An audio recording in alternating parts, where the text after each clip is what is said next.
اللہ تبارک تعالیٰ کے نام سے شروع جو بڑا مہربان نہایت رحم فرمانے والا ہے۔ قوم لوط جنہوں نے دنیا میں سب سے پہلے ہم جنس پرستی کی ابتدا کی، قوم لوط کی طرف شیطان نے کس مورد کو بھیجا تھا؟ اس عورت نے ایسا کیا کیا جسے قوم لوط کی عورتیں بھی ایک نئے گناہ میں مبتلا ہو گئیں؟ لاکیس کون تھی اور اس نے قوم لوط کی عورتوں کو کیا سکھایا تھا؟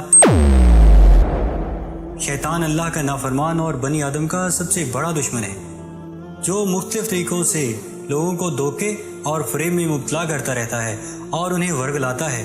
قرآن و حدیث کے متعلق سے یہ پتہ چلتا ہے کہ شیطان صرف ایک مخلوق نہیں بلکہ ابلیس کی ایک پوری نسل ہے اور اس کے بے شمار اولاد ہیں۔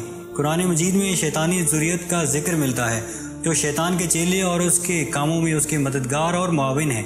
بیان کیا گیا ہے کہ شیطان کی کئی اولادیں ہیں جن میں ولحان نماز اور عبادات میں وسوسے ڈالتا ہے، وسود لوگوں میں افواہ پھیلاتا ہے، قاسم گھر والوں میں لڑیاں لگواتا ہے، مرہ گانے بجانے کے گناہ کو عام کرتا ہے، اور اسی طرح ابلیس کے کئی بیٹے اور پوتے ہیں جو مختلف کاموں پر مقرر ہیں۔ شیطان کی ان اولادوں اور ذریت میں ایک نام لاکیس ہے۔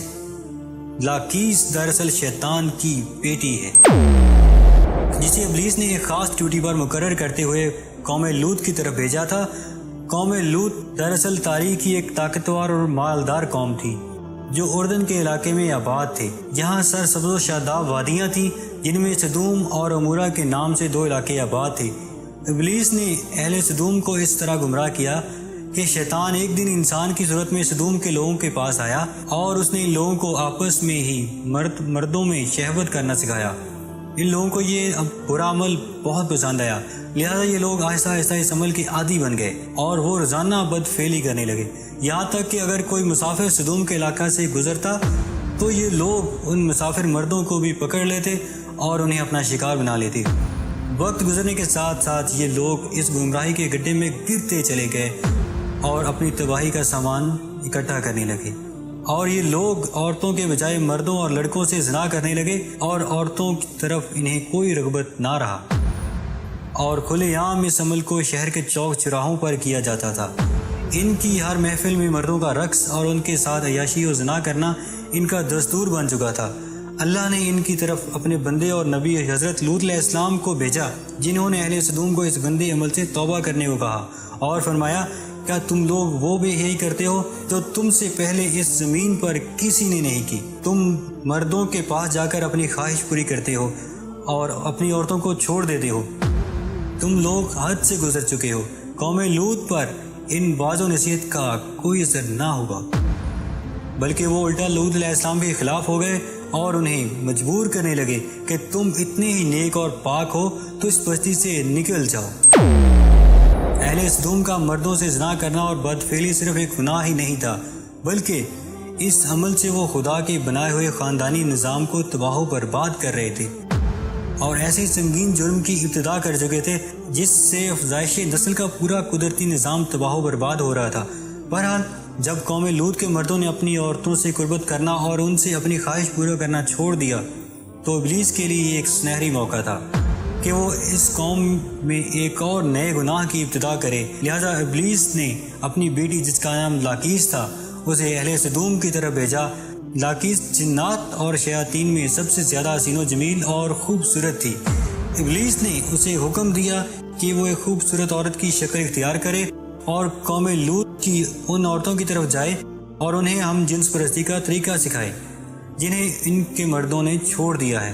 لہذا لاکیس ایک خوبصورت عورت کے روپ میں ان عورتوں کے پاس آئی اور ان کے پاس آ کر کہنے لگی، میں تباہ و برباد ہو گئی کہ میرا شوہر مجھے چھوڑ کر ایک نوجوان مرد کے ساتھ بدفعلی کرتا ہے، لہذا اب میری جوانی اور میرا حسن سب کچھ تباہ و برباد ہو گیا اور سب یوں ہی رہے گا چلا جائے گا۔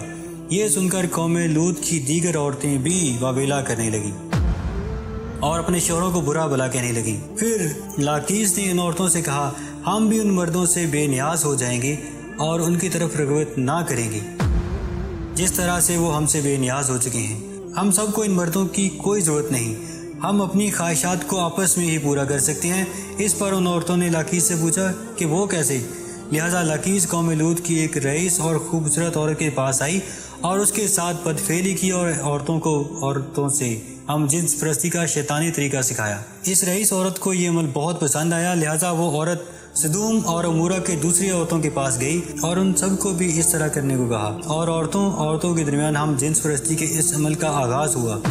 جب ان مردوں نے دیکھا کہ عورتوں کے ساتھ ہی اپنی شہوت کو پورا کر رہی ہیں تو ان مردوں نے اپنی عورتوں کو اس بدفعلی سے منع نہیں کیا۔ وہ خود بھی ہم جنس پرستی کے گناہ میں ملوث رہے اور ان عورتوں کو بھی اس بدفعلی سے منع نہیں کیا اور اپنی عورتوں کو بھی اس گناہ میں شریک کرتے رہے۔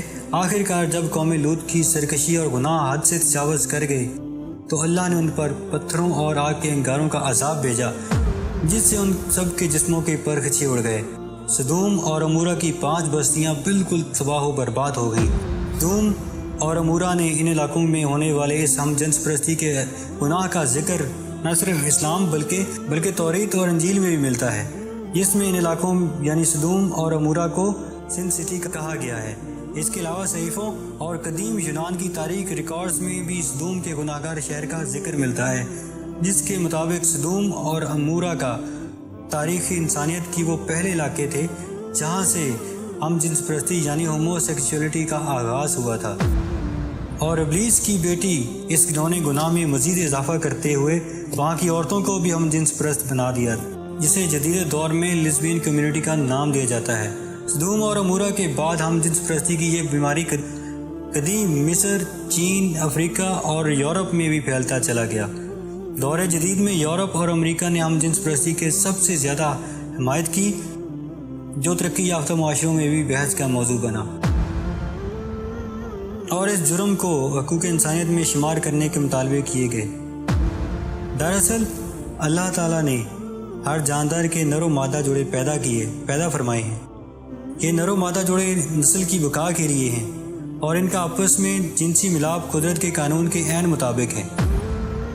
انسانی قانون کسی حال میں بھی قانون الہی کا بدل نہیں ہو سکتا، اور قانون الہی کی فائدے اور برکات کو کسی انسانی قانون کے ذریعے حاصل بھی نہیں کیا جا سکتا۔